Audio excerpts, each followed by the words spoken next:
कभी कभी लगता है जैसे मैं जिंदा हुई ही नहीं, सिर्फ निभा रही हूँ बस। साक्षी ने ये बात अपने टूटे आईने से कही थी। वो आईना अब उसका चेहरा नहीं दिखाता था, बल्कि उस लड़की की थकान बताता था जो इस घर में बहू बनकर आई थी, लेकिन अब एक नौकरानी से भी बदतर महसूस करती थी। साक्षी एक पढ़ी लिखी लड़की थी जो एक छोटे शहर से बड़े सपनों और अपने पिता की इज्जत के साथ आई थी। शादी के बाद जब उसने इस घर में कदम रखा तो सोचा था कि उसे प्यार, इज्जत और अपनापन मिलेगा, लेकिन वक्त ने उसे एक ऐसे रिश्ते की कैद में डाल दिया जहां न उसकी मर्जी पूछी गई, न उसका नाम लिया गया। वो रोज सुबह 5 बजे उठती, सबके लिए चाय नाश्ता बनाती, झाड़ू पोंछा करती, बर्तन धोती और पूरे घर की जिम्मेदारी उसके सिर पर थी।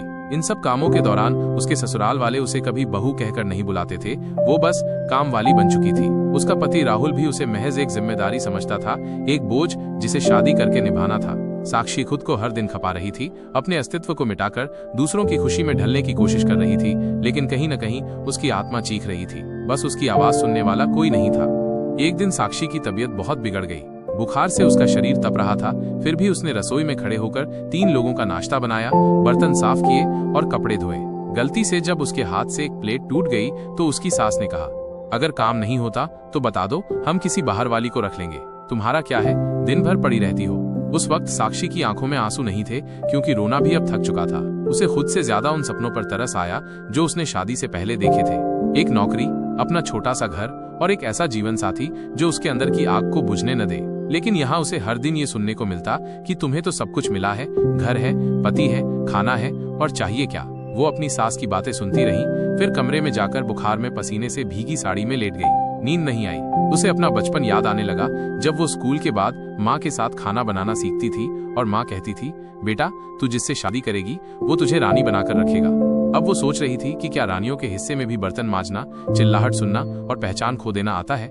उसी शाम जब राहुल ऑफिस से आया तो साक्षी ने हल्के स्वर में कहा, मैं बहुत थक गई हूँ, कुछ दिन के लिए माँ के घर जाना चाहती हूँ। राहुल ने बिना उसकी तरफ देखे जवाब दिया, मुझे ऑफिस के कामों से फुर्सत नहीं, तुम्हें कहीं जाना है तो अपनी मर्जी से जाओ, लेकिन देख लेना वहां से लौटने के बाद यहाँ की उम्मीद मत करना।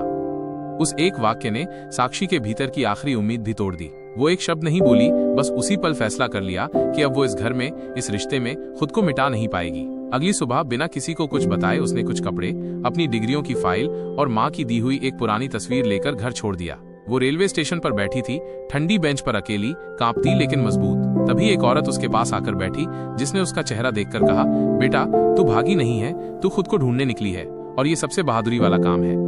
उस अजनबी की ये बात जैसे साक्षी के सीने में जलती हुई सांस को थोड़ी हवा दे गई, और उसने उसी वक्त तय किया कि अब अपनी कहानी खुद लिखेगी, न ससुराल की गालियों में, न पति की बेरुखी में, न किसी समाज के तानों में। अब वो सिर्फ उस आवाज में जिएगी जो उसके अंदर बरसों से दबाई जा रही थी।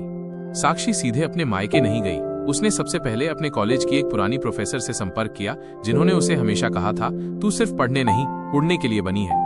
प्रोफेसर ने उसे एक एनजीओ में काम दिलाया, जहां घरेलू हिंसा से गुजर चुकी महिलाओं के लिए परामर्श और आत्मनिर्भरता की ट्रेनिंग होती थी। साक्षी ने वहीं से शुरुआत की। वो सुबह महिलाओं को कंप्यूटर चलाना सिखाती, दोपहर में बच्चों के लिए लाइब्रेरी संभालती और शाम को खुद प्रतियोगी परीक्षाओं की तैयारी करती। हर दिन की थकान अब उसे खुशी देती थी, क्योंकि वो अब अपने नाम से जी रही थी, किसी के दिए नाम या रिश्ते से नहीं। धीरे धीरे उसकी पहचान बनती गई। कई महिलाओं ने उसकी कहानी सुनकर अपने भीतर ताकत पाई, और वही साक्षी जो कभी अपने ही घर में बेआवाज थी, अब दूसरों की आवाज बन गई थी। 1 साल के भीतर उसने एक स्कूल में टीचर की नौकरी भी पाली, और वहीं एक सहकर्मी विवेक से उसकी दोस्ती हुई। विवेक ने उसकी लड़ाई को सम्मान से देखा, कभी कोई सवाल नहीं किया, कभी बीते कल को टोका नहीं। और एक दिन जब उसने साक्षी से कहा, तुम्हारा हाथ थामना मेरे लिए इज्जत की बात होगी, तब साक्षी की आंखें भर आईं, क्योंकि पहली बार किसी ने उसे अपनाने की बात की, बदलने की नहीं।